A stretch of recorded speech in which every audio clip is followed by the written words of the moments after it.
नमस्कार दर्शकों, आप देख रहे हैं अभी न्यूज़ और आज हम लोग पहुंचे हैं मथुरा के सेठ BN पोद्दार इंटर कॉलेज में, जहां पर कि कल सूबे के मुख्यमंत्री योगी आदित्यनाथ 27वीं बार मथुरा में आ रहे हैं। मैं आपको बता दूं कि सूबे के मुख्यमंत्री योगी आदित्यनाथ का 27वां दौरा है। उससे पहले भी कई बार वह मथुरा आ चुके हैं, लेकिन इस बार जो वह आ रहे हैं वो आ रहे हैं मथुरा में होने वाले प्रबुद्ध वर्ग सम्मेलन में।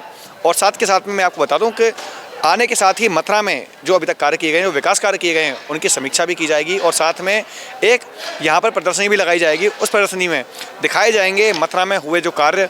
लेकिन इसी विषय पर बात करने के लिए मेरे साथ मौजूद हैं आज मथुरा के रहने वाले वरिष्ठ अधिवक्ता जो सुप्रीम कोर्ट में भी हैं। इनका नाम है सार्थक चतुर्वेदी। स्वागत है आपका अभी न्यूज़ में। नमस्कार जी। नमस्कार सार्थक जी, योगी एक बार फिर से मथुरा आ रहे हैं, क्या कहना चाहेंगे इस बारे में भी? देखिए, मैं तो यही कहना चाहूँगा कि आज मैं अभी यहाँ से गुज़र रहा था, मुझे पता चला मैं भाजपा का समर्पित कार्यकर्ता भी हूँ। तो मैंने देखा यहाँ पे इतना सुंदर सम्मेलन जो है वो आयोजित हो रहा है प्रबुद्ध वर्ग के लिए, और उसमें योगी जी पुनः एक बार फिर यहाँ मथुरा वृंदावन की पावन धरती पर आ रहे हैं। और मैंने देखा है कि योगी जी का विशेष लगाव है मथुरा वृंदावन की धरती से। कई बार वो पहले भी आ चुके हैं और हर बार जब भी वो आते हैं तो कोई ना कोई सौगात दे के जाते हैं मथुरा वृंदावन के लिए। और मुझे लगता है इस बार क्योंकि चुनावी मौसम है, इस समय सब चुनावी प्रक्रिया चल रही हैं, बहुत जल्दी चुनाव का निर्णय भी हो सकता है कि कब वो चुनाव होने वाले हैं, तो कुछ ना कुछ मथुरा वृंदावन को बड़ा कुछ ना कुछ मिलेगा ज़रूर, मेरे को ऐसा लगता है। लेकिन बात की जाए व्यवस्थाओं की, इस बार जो यहाँ पर जो मंच बनाया गया है, पिछली बार जब हमने देखा था तो यहाँ पर खुला हुआ मंच था, कुर्सियाँ बिछाई गई थी और लोग खुले में खड़े हुए थे। लेकिन आज जब देखने को मिल रहा है तो पूरा मंच भव्य सजावट की गई है। पूरे जो ऊपर का जो पंडाल है इसको तिरंगे से सजाया गया है। क्या कहना चाहेंगे इस मंच के बारे में आज? बहुत सुंदर लग रहा है। देखिए, सब आप जो दर्शक हैं, दर्शकों को भी दिखा सकते हैं आज का जो पंडाल वगैरह जो भी सजा है, बहुत ही अच्छी सजावट की गई है। ऊपर तिरंगा लगाया गया है, भव्य तिरंगा, और भाजपा का झंडा हर जगह यहाँ पे जो सजावट हो रही है। मैं तो धन्यवाद देना चाहूँगा अपने महानगर के जो कार्यकर्ता हैं, अपनी जो टीम है, उनको, संगठन के जो लोग हैं जिन्होंने इस भव्य आयोजन के लिए ये सब चीज़ें जो भी व्यवस्थाएं हैं ये की हैं। और इस बार का जो सम्मेलन है, जो प्रबुद्ध वर्ग का सम्मेलन है, जैसा कि पिछली बार जब हम नगर निगम चुनाव के दौरान यहाँ आए थे, उससे बहुत सुंदर, बहुत भव्य लग रहा है।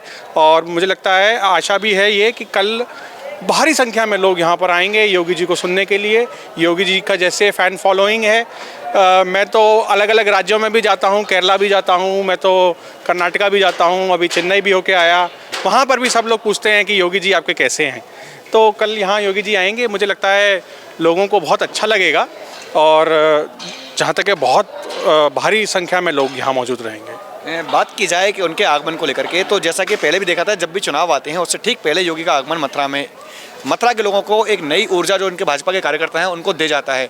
तो क्या कहना चाहेंगे कि इस बार फिर से चुनाव आने वाले हैं, नगर निकाय के चुनाव हैं और मेयर पद की भी कुछ समय के बाद में यहाँ पर घोषणा हो सकती है कि कौन आखिर मेयर पद का भाजपा से प्रत्याशी होगा। क्या लगता है आपको? आप भी बीजेपी का कार्यकर्ता हैं, तो आपके नज़र में मथुरा का मेयर, आखिर जो महिला OBC सीट दी गई है, आप किसको सबसे ज़्यादा प्रबल दावेदार मानते हैं?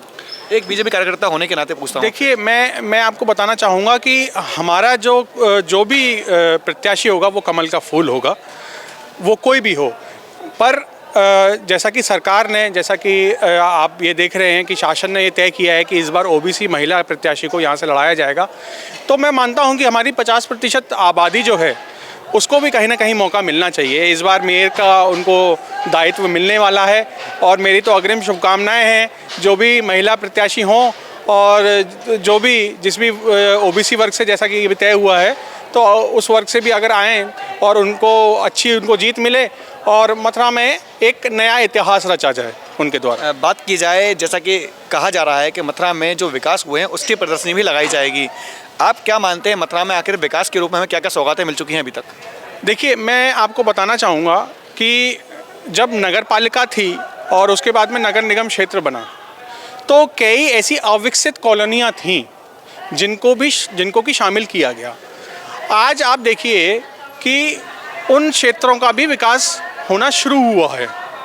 जो पहले जो सरकारें थीं उनमें, जो नगर पालिका में एक सीमित संसाधनों में काम होता था, आज हमारे पास में बहुत ज़्यादा संसाधन हैं। नगर निगम में, हमारा जो नगर निगम है बहुत अच्छा कार्य कर रहा है। सैनिटेशन के लिए ज़्यादा कर्मचारी हैं, उसके साथ ही बड़े बड़े जो कार्य उनके द्वारा हो रहे हैं, जैसे सीसी सड़क के जो निर्माण हो रहे हैं वार्ड वाइज, ऐसे कई सारे काम जो हैं लगातार कुछ ना कुछ थोड़ा थोड़ा करके, जैसे पिछली बार नगर निगम बना था तब बहुत सारी चीज़ें अव्यवस्थित सी लग रही थी, अब धीरे धीरे वो ट्रैक पे आ रही हैं। मुझे लगता है आने वाले समय में बहुत सारी चीज़ें और अच्छी हो जाएंगी। तो जैसे जैसे वर्किंग बढ़ेगी, ये एक अच्छा जो डिसीजन लिया गया भाजपा सरकार ने, भाजपा सरकार बनी उसके बाद मथुरा को नगर निगम घोषित किया गया, उसके बाद में एक विकास का जो एक पहिया था वो चल निकला। अब वो धीरे धीरे अपनी रफ्तार पकड़ रहा है और मुझे लगता है कि अभी जो रफ्तार उसने पकड़ी है उसको वो दोगुनी तेज़ी और उसको दोगुनी स्पीड मिलने वाली है अब। जी, अब बात करते हैं यहाँ की सबसे प्रमुख समस्या की। जैसा कि देखा जा रहा है कि मथुरा में जब पिछली बार योगी मुख्यमंत्री आए थे तो उनका ये कहना था कि हनुमान चालीसा का पाठ पढ़िए और बंदरों से मुक्ति पाइए, लेकिन देखा गया कि कल ही एक और व्यक्ति बंदरों के कारण ही छत से गिरकर अपनी जान गंवा बैठा। और फिर कल मुख्यमंत्री योगी आदित्यनाथ जी आ रहे हैं, तो क्या कहना चाहेंगे इस संबंध में? क्या एक मात्र हनुमान चालीसा पाठ करने से बंदरों से मुक्ति मिल सकती है? देखिए, मैं आपको कुछ इसके बारे में न्यायिक तथ्य भी बताना चाहूँगा। जी, ये वाइल्ड लाइफ प्रोटेक्शन एक्ट के अंतर्गत भी जो है हमारे जो बंदर हैं उनको भी कहीं ना कहीं प्रोटेक्शन मिला हुआ है। बहुत सारी चीज़ें हैं, जैसे कि उनको पकड़ने पर, उनकी नसबंदी करने पर, हर चीज़ पे अपने यहाँ कानून भी हैं। न्यायालय में भी हम इसके माध्यम से बहुत सारी चीज़ें उठा सकते हैं और ये विषय बहुत गंभीर है। मैं मानता हूँ कि यहाँ पे अभी फ़िलहाल ही एक दर्दनाक हादसा होके चुका है और इस समस्या का निदान होना बहुत ज़रूरी है। तो सार्थक जी, मैं यहाँ पर आपसे पूछना चाहूँगा कि क्या किसी व्यक्ति की जान से ज़्यादा कानून की उपयोगिता महत्वपूर्ण है? देखिए, बहुत इम्पॉर्टेंट ये है कि इसको एक ऐसा कुछ सिस्टम बनाया जाए, या तो कोई कानून जो है वो पास किया जाए यहाँ पर, स्पेशली यहाँ मथुरा वृंदावन नगर निगम क्षेत्र के लिए ख़ास तौर से, क्योंकि अन्य जगह बंदरों की समस्या अलग हो सकती है, यहाँ जो पर्टिकुलर समस्या है वो बहुत ज़्यादा विकराल है, लोग उससे बहुत पीड़ित हैं, परेशान हैं। तो उनके लिए कुछ ना कुछ ऐसा होना चाहिए जिससे कि उन लोगों को जो परेशानियाँ हो रही है, जो पीड़ा हो रही है, उससे निदान मिल सके।